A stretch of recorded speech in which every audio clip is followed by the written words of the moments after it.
मित्रों, आज एक अत्यंत गंभीर और संवेदनशील विषय के ऊपर हम आपका ध्यान आकृष्ट करना चाहते हैं। I want to put forth a very sensitive and serious issue in front of you. अभी आपने देखा होगा कि मीडिया में प्राप्त समाचारों के अनुसार और जिसमें दिल्ली पुलिस ने अभी एक प्रेस कॉन्फ्रेंस भी की है और एक बहुत ही गंभीर, संवेदनशील, खतरनाक और रहस्यपूर्ण तथ्य प्रकाश में आए हैं। आप सबको ध्यान होगा, चंद महीनों पहले की बात है और चुनाव के दौरान भी और चुनाव के बाद भी दिल्ली के तमाम स्कूलों में बम धमाके की कई कॉल्स आई थी, ईमेल्स आए थे।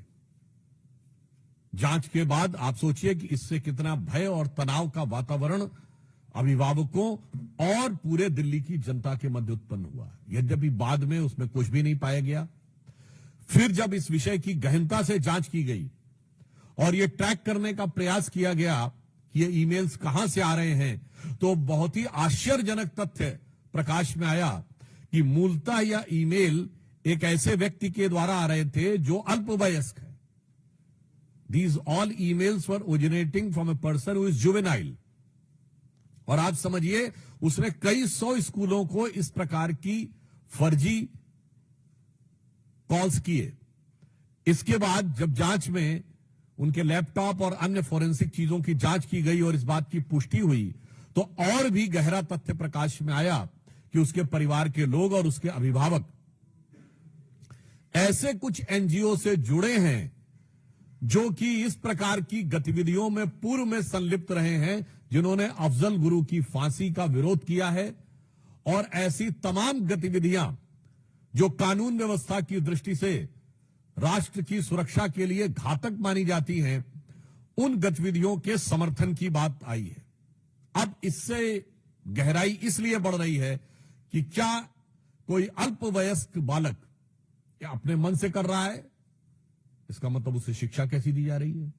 दूसरा, या वो सिर्फ मोहरा है और उसके पेरेंट्स और जो पीछे के एनजीओज हैं उनकी इसमें कोई भूमिका है ताकि दिल्ली की कानून व्यवस्था को बिगाड़कर, दिल्ली के वातावरण को खराब करके, दिल्ली में भय का वातावरण उत्पन्न करके कोई राजनीतिक लाभ या अपनी राजनीतिक विचारधारा की पुष्टि की जा सके।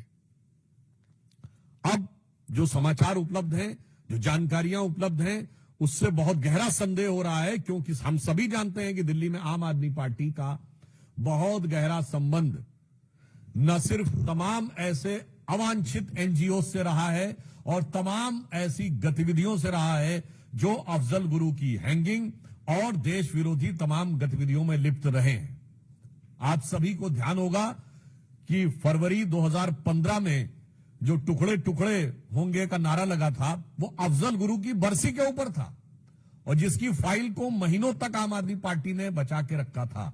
इसलिए अब यह रहस्य गहरा रहा है कि वो एनजीओ कौन है, वो एनजीओ के लोग कौन हैं, उनका आम आदमी पार्टी से कोई संबंध है क्या? क्योंकि ये बात हम ऐसे हवा में नहीं कह रहे।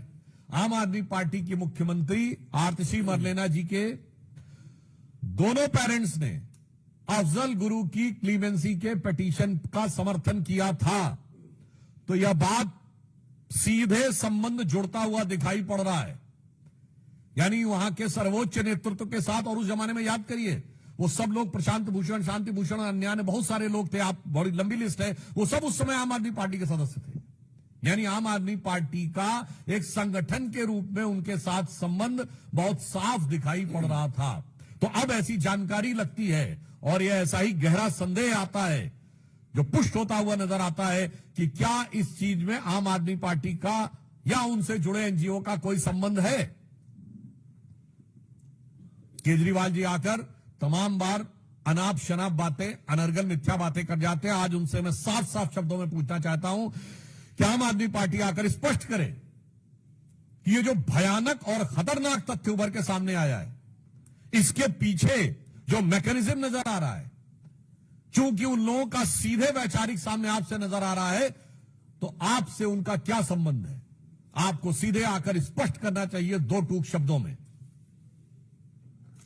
और उसके साथ साथ यह भी सवाल है कि अगर अल्पवयस्क बच्चे ये कर रहे हैं तो ये जो भी सो कॉल्ड एनजीओ हैं जो मेरे विचार से देश के लिए खतरनाक काम कर रहे हैं और इनका जो आम आदमी पार्टी के साथ पुराना स्थापित संबंध रहा है, वो देश के नौनिहालों के मन में किस प्रकार का जहर भर रहे हैं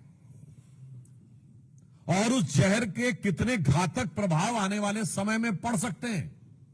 इसलिए हमें इन सारी चीजों का सीधा, स्पष्ट और सपाट जवाब आम आदमी पार्टी से चाहिए कि इस प्रकार की जो घटना हुई उसमें जो लोग संलिप्त हैं उनसे आपका क्या संबंध है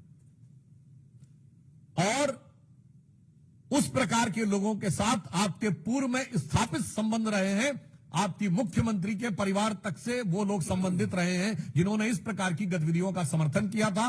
आपने टुकड़े टुकड़े का नारा लगाने वालों की, क्योंकि दिल्ली में सरकार थी, तो महीनों तक आपने अदालती कार्रवाई को रोक के रखा था। इसलिए आज सीधा सवाल है, आम आदमी पार्टी का उनसे संबंध प्रतीत होता है और यह जानकारी लगती है कि उनके बीच में ऐसा संबंध है, तो उन्हें आकर इस बारे में स्पष्ट जवाब देना चाहिए। और अगर वो स्पष्ट जवाब नहीं दे रहे हैं तो फिर हमें मानना चाहिए कि संदेह उतना और गहराता है और जिसे कहा जाता है कि मौनम स्वीकृति लक्षणम। आगे मैं अनुरोध करूंगा कि हमारे दिल्ली के प्रदेश अध्यक्ष आदरणीय सचदेवा जी आपको संबोधित करें। धन्यवाद सुधांशु जी। मित्रों, ये संयोग नहीं है। दिल्ली में जब जब विधानसभा चुनाव होने लगते हैं उससे पहले दंगे का माहौल बनाना और दिल्ली को डराने और दहलाने की कोशिश करना। उत्तर पूर्वी का दंगा हम भूले नहीं हैं, शाहीन बाग हम भूले नहीं हैं और अब जब जमीन खिसक रही है, आज जो जांच दिल्ली पुलिस की वक्तव्य से पता चलता है,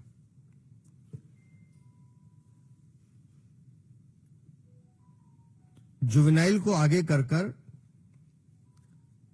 जिस एनजीओ का नाम सामने आ रहा है और जो संबंध अफजल गुरु से मिलता हुआ दिखाई दे रहा है, मुझे ये कहने में कोई संकोच नहीं है कि कहीं ना कहीं अरविंद केजरीवाल, आम आदमी पार्टी कहीं ना कहीं इसके घेरे में है और इसके पीछे के कारण हैं। मैं बार बार कहता हूं कि दिल्ली में अवैध रोहिंग्या बांग्लादेशी बसाने का काम अरविंद केजरीवाल खुद करते हैं। अभी जो बांग्लादेशी एजेंट पकड़े गए, उनके पास जो कागज पकड़े गए, इनके 2 विधायक महेंद्र गोयल और जय भगवान उपकार, उन दोनों के हस्ताक्षर हैं, वो सर्टिफाई कर रहे हैं, नकली आधार कार्ड बनवाए जा रहे हैं। हर वो व्यक्ति जो देश का दुश्मन है, देश को तोड़ने की साजिश रखता है, वो कहीं ना कहीं अरविंद केजरीवाल और आम आदमी पार्टी का भागीदार मिलता है।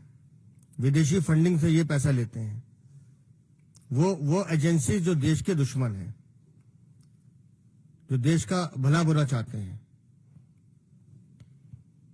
गुंडों को पालने का काम ये करते हैं। एक विधायक नहीं है, लंबी चौड़ी 20-21 लोगों की फेरिस्त है। मकोका में बंद है इनका विधायक, उसकी पत्नी को टिकट देते हैं। मजबूरी देखिए अरविंद केजरीवाल की, घुटनों पर बैठा है, घुटनों पर बैठा है उसके। क्यों? क्योंकि वो नरेश बालियान इसका नाम ना ले ले।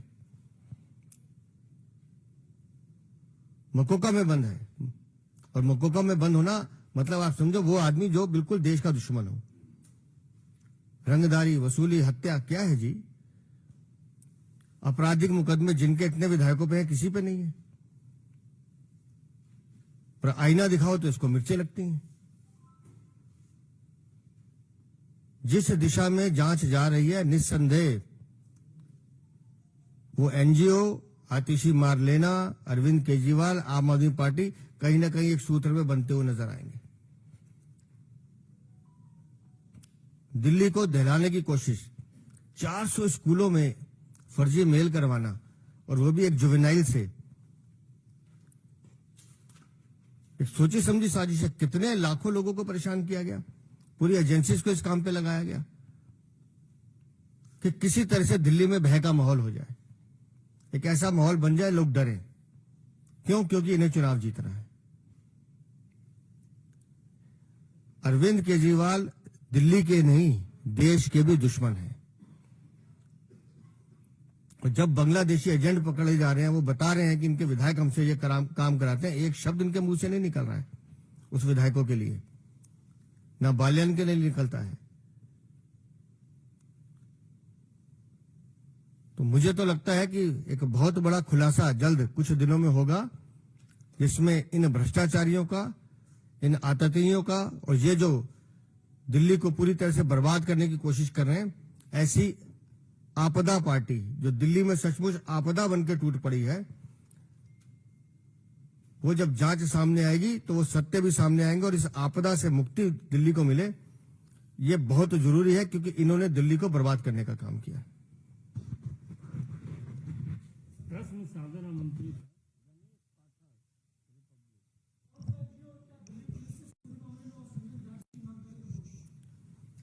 देखिए, पुलिस पूरी तत्परता के साथ और सतर्कता के साथ जांच कर रही है।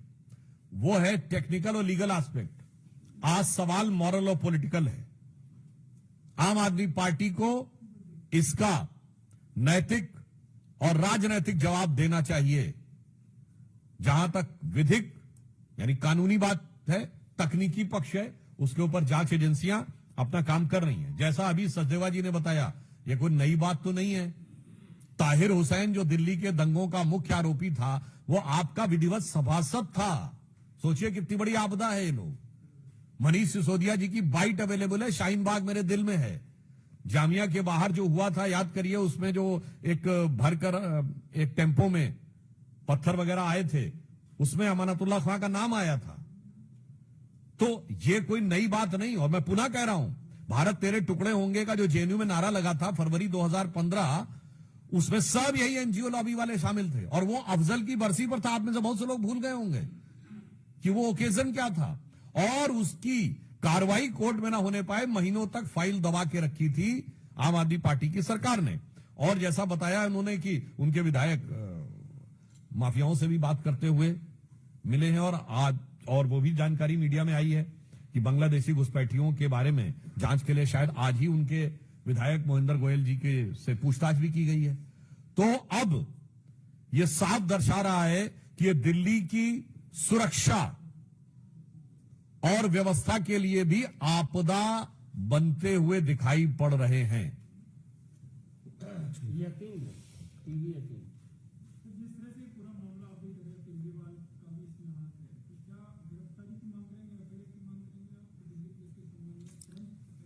अभी जो जांच चल रही है, जो चीजें निकल के आ रही है, इसलिए हम उस बच्चे का भी नाम नहीं बता रहे हैं।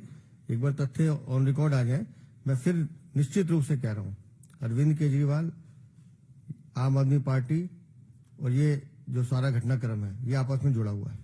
बस ये एक लाइन और ऐड करना चाहूंगा। वो पार्टी जो कहती थी आरोप लगते ही इस्तीफा देना चाहिए, ये उस जमाने का वाक्य है ना, जब टोपी पहनी हुई थी।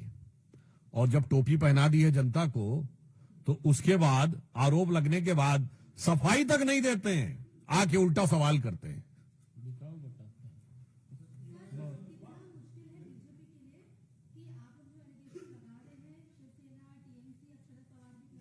ये इसके बारे में आगे हम बात करेंगे। अभी इस विषय पे हो जाए, उसके बाद दूसरे विषयों को ले लेंगे।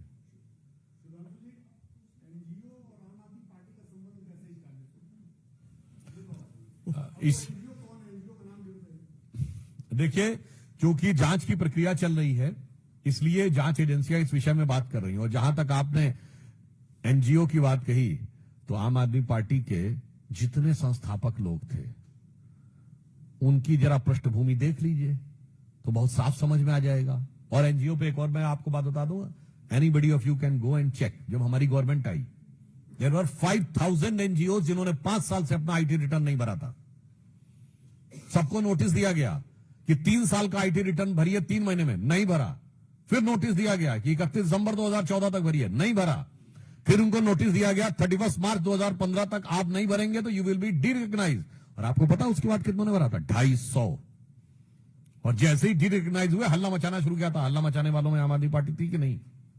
आप खुद समझिए, विदेश से पैसा लेते हैं, इनकम टैक्स रिटर्न नहीं फाइल करते हैं, 5-5 साल तक नहीं फाइल करते हैं, यूटिलाइजेशन सर्टिफिकेट नहीं देते हैं, और उसके बाद नोटिस के बाद भी कोई जवाब नहीं देते हैं, और डिरिकग्नाइज होने पे हल्ला मचाते हैं। कोई भी जाके एमएचए के उस रिकॉर्ड से चेक कर सकता है। इसलिए जो हम लोगों ने कहा है, संदेह बहुत गहरा होता है। आमोद राय सर, आमोद राय उसके बाद आप।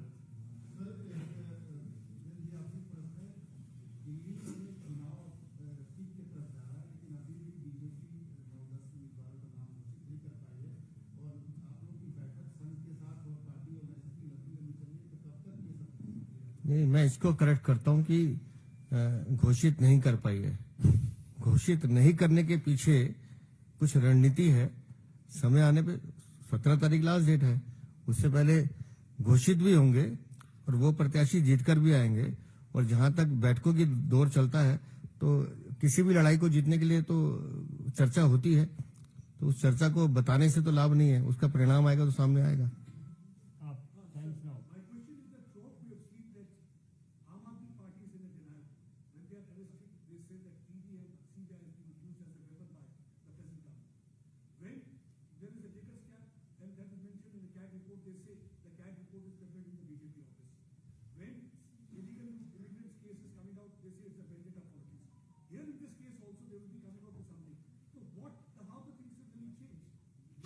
Actually, the question he has raised, it's given a very peculiar example of how the so-called new politics has emerged. I just ask you, name a single political party in the previous time after allegations which were not in the denial mode. When Lalu Prasad Yadav ji went to jail, he was in denial mode. कि मैंने कुछ नहीं किया है. When Suresh Kalmadi went to jail, when Shibu Soren went to jail, when Karunanidhi went to jail, everybody was in denial mode. So this is a typical characteristic of the old style politics, which these so-called champions of new politics have embodied themselves in it. तो जिसे कहेंगे ना, रफ्ता रफ्ता वो मेरी हस्ती का साया हो गए। अब पुरानी पार्टियां कह रही हैं, आप भी हमारी तरह हो गए। अंतिम प्रश्न है ठाकुर रविंद्र सिंह। चैलेंज जी आज छोड़ दीजिए।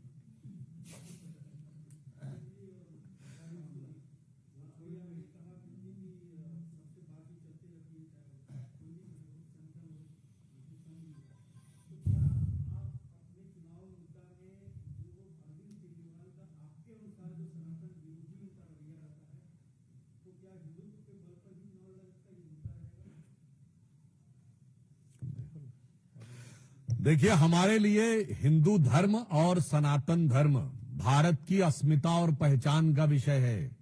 हमारे लिए राजनीति और चुनाव का विषय नहीं है कि 2022 के गुजरात चुनाव के समय वो डिमांड करें कि नोट पे गणेश लक्ष्मी जी की फोटो होनी चाहिए, और जैसे ही चुनाव समाप्त हो उसके बाद सुई पटक सन्नाटा। तो बस इससे दिखाई पड़ता है, और ये भी कोई वो बात नहीं है, कांग्रेस भी हमेशा ऐसा ही करती रही है। तो अरविंद केजरीवाल जी के लिए मैं कहना चाहूंगा, और आप देखिए कितनी मजेदार बात यह है, एक दूसरे पे आरोप लगाते हैं, वो सारी बातें अलग करते हैं। आम आदमी पार्टी की अब जो स्थिति है, हमारे प्रदेश अध्यक्ष जी बैठे हैं, बेहतर बता सकते हैं कि अब दीवाल पे लिखी इबारत की तरह साफ दिख रहा है कि आम आदमी पार्टी हारने जा रही है। तो उनकी वो स्थिति है, वो जो पुराना गीत था ना, उसके बाद नए नए रूप बदल रहे हैं। तो स्वरूप धरे जीने के लिए बैठे हैं हजारों जहर पिए, ठोकर न लगाना, हम खुद हैं गिरती हुई दीवारों की तरह। बहुत बहुत धन्यवाद।